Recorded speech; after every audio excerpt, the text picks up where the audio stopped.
you all, welcome back to my channel. My name is Jasmine and I'm the founder of The Mum Friend. In today's video, I'm going to be sharing with you how I got my son Isaac to sleep through the night.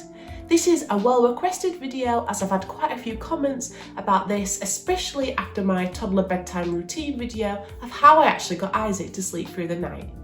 Included in this video, I'm going to also be touching on other types of sleep training methods that you might be able to use that are different to the ones that we used, and also I will include any apps and any products or books that we found really helpful too.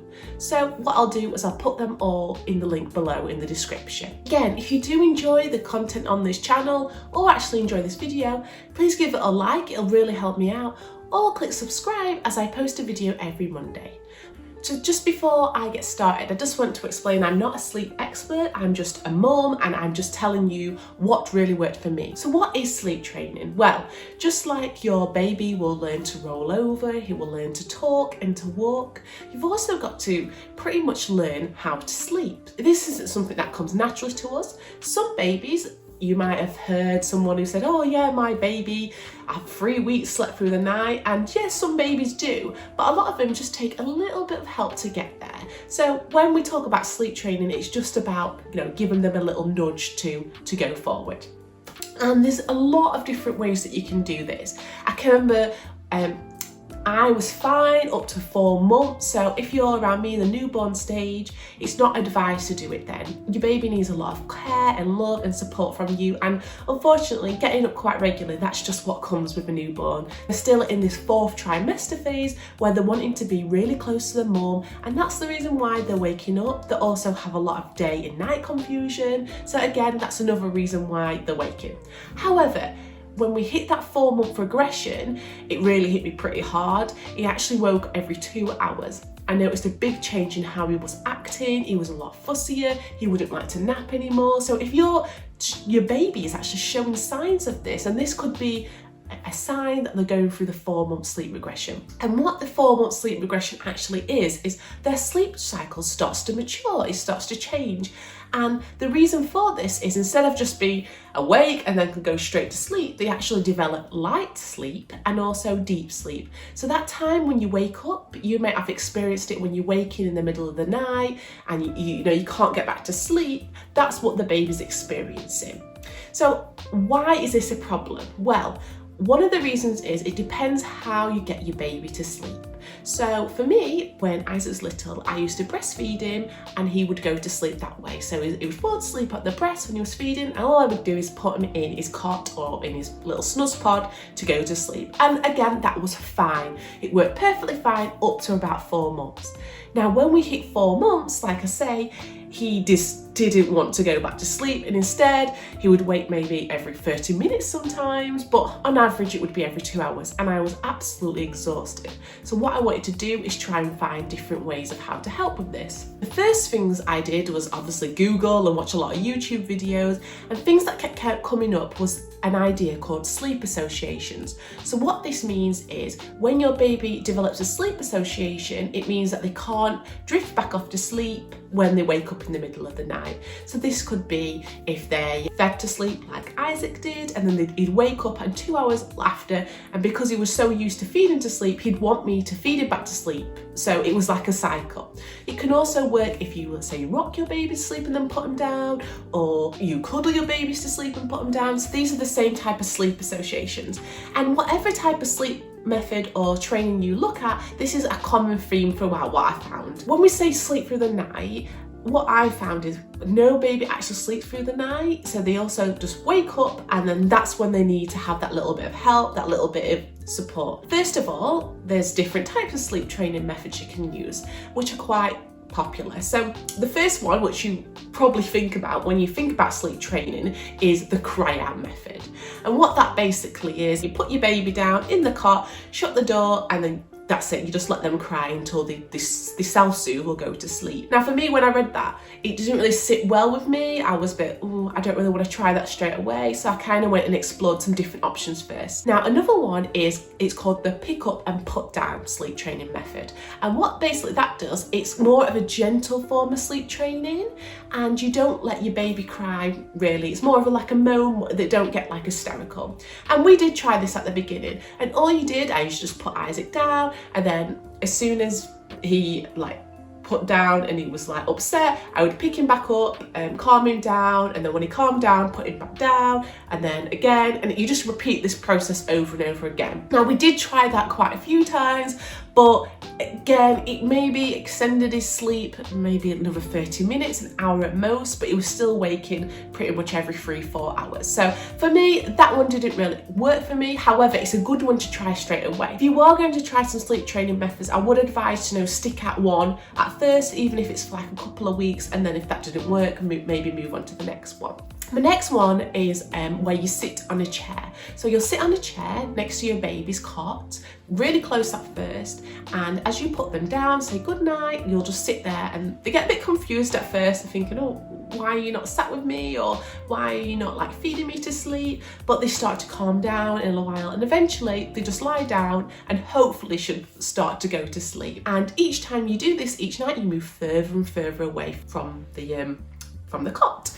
You can also try, which we found quite beneficial, was actually just gently tapping Isaac, just rubbing his back just to calm him down initially, and then I would sit on the chair. So we found that was quite helpful at first, and again, it did help with his sleep. It extended it again maybe to like 4 or 5 hours, but again, he wasn't sleeping fully through the night. Now some babies or toddlers actually only need this, so this is a really nice one. Again, it's another form of gentle sleep training that you can try with your toddler. The fourth one is called the Ferber method, and this is the method that I tried with my son.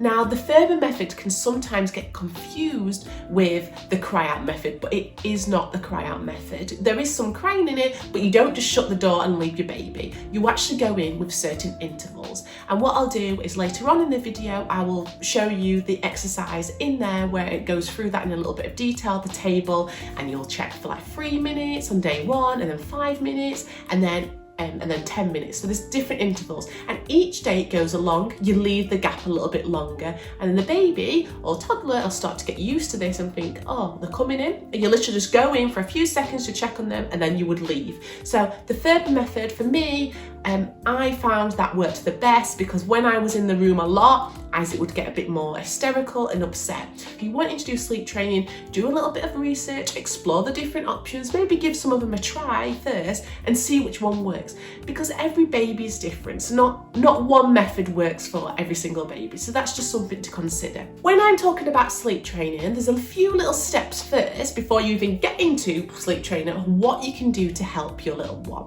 So the first thing is, it's good to develop a routine. We started this during lockdown last year in March. It was actually really easy because there was nowhere else to go. So we found it quite quick and easy to get into that routine. And when I say getting into a routine, it's pretty much, they eat at the same time, they nap at the same time, and you don't just dictate to the baby, you kind of follow their flow and their style, and just try and make sure that you're sticking to that every single day for at least 2 weeks, so you're getting into that rhythm. So then if you put your baby down at 9 o'clock every day, when it starts to get to 9 o'clock, they start to get tired, they know the signs for that. And make a little ritual. So you could turn off the lights and put your baby in a sleeping bag, maybe read a book before, and they start to recognise this is bedtime, this is nap time, this is the time I need to go to sleep. A really good app that I found absolutely amazing was the Huckleberry app.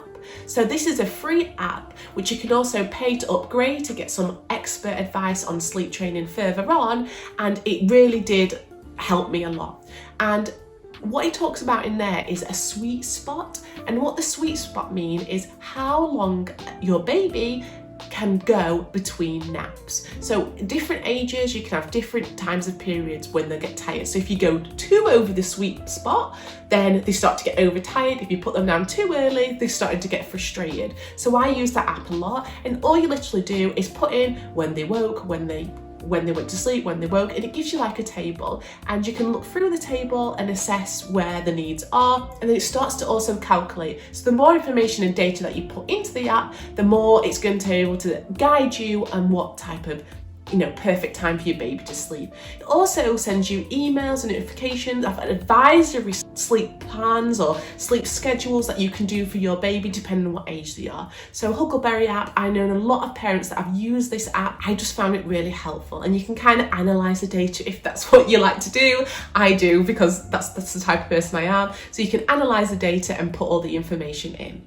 So yeah, Huckleberry app is definitely one that I would recommend to get started with. And then once you've developed this routine with your baby, so once you've developed this routine with your baby or toddler and they're getting used to that, and also you've incorporated this bedtime routine so they know how to get to sleep, make sure you're setting the environment. So have you got a white noise machine if your baby's waking, because that will really help them out. Again, I'll put a link of a couple of white noise machines that I found really helpful. Then once you've set your environment, so make sure you've got blackout curtains, there's no light seeping in the mornings or at nap time. Have you got a sleeping bag? Because sometimes when babies kick off their blankets, they can start to get cold, whereas a sleeping bag really keeps them warm and be able to circulate their body temperature. And so you've got the sleep environment set, they're in a nice sleeping bag, you've got them into a routine, and next stage is finally getting them into that sleep pattern.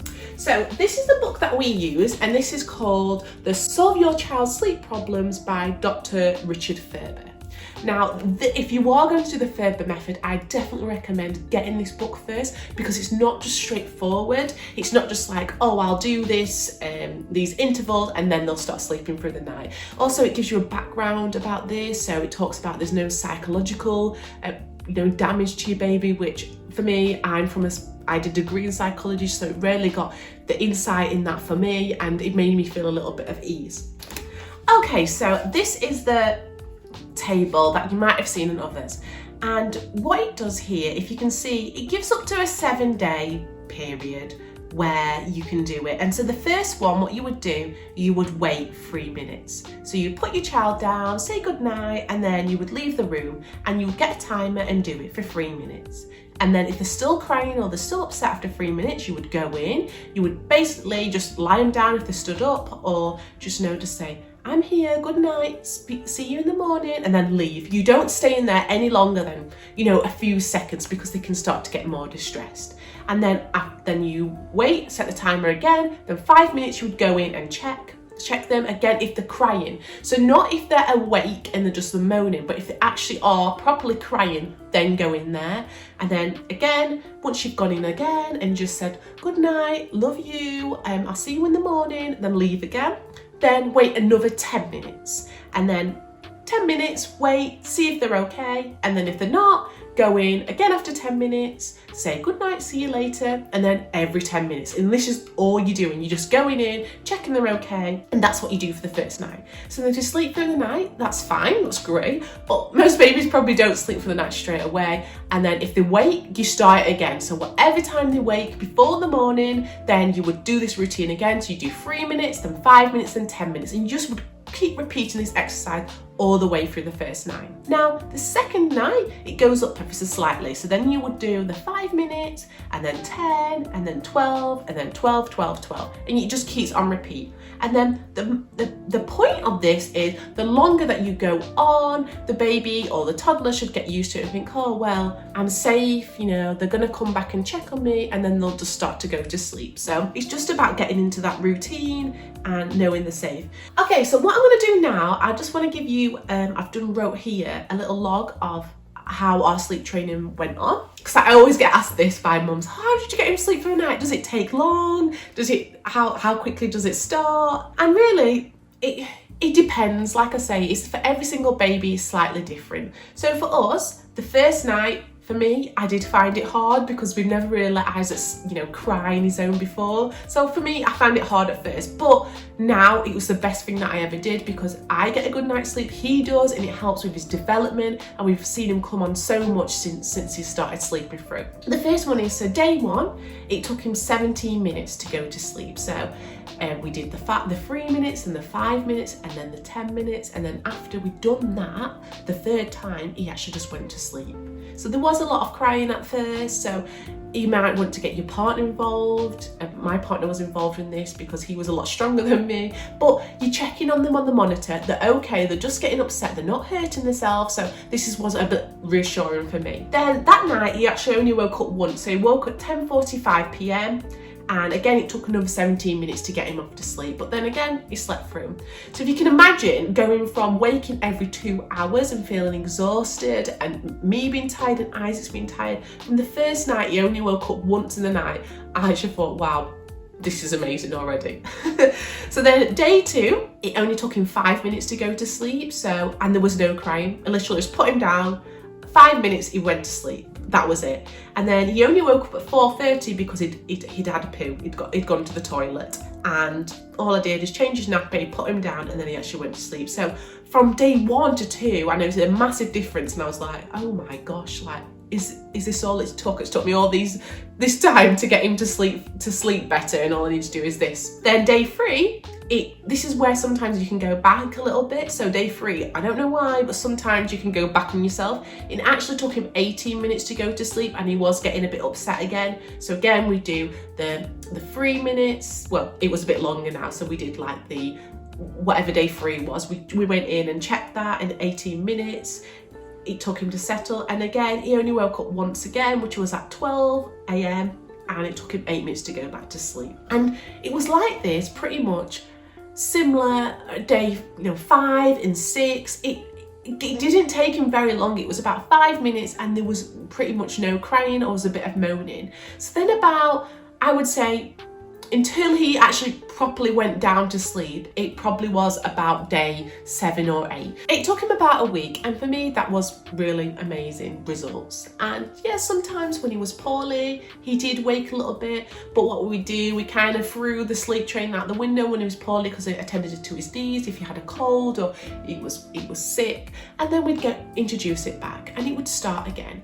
And really from about 7 months, 6-7 months, he's actually slept through the night really good, unless he's been poorly, like I say. But now I literally just say good night, and he just sits down, doesn't cry, and he just goes to sleep. So again, this is something that I would suggest looking into or getting some more help, but you can do it, and babies do learn to sleep through the night. It does come, like I say, it's like a skill, so it takes a little time, but eventually they do get there. And if you do have any questions about this or want any more information, then please drop a comment below. I'd really appreciate it. Or if you actually just found this video really helpful, if you're a mum like me, a first-time mum, or you're just really struggling with sleep, then please comment below. I'd love to hear from you and love to see if any of this has helped you out. I just want to say thank you for watching today's video, and I'll see you guys next week. Goodbye.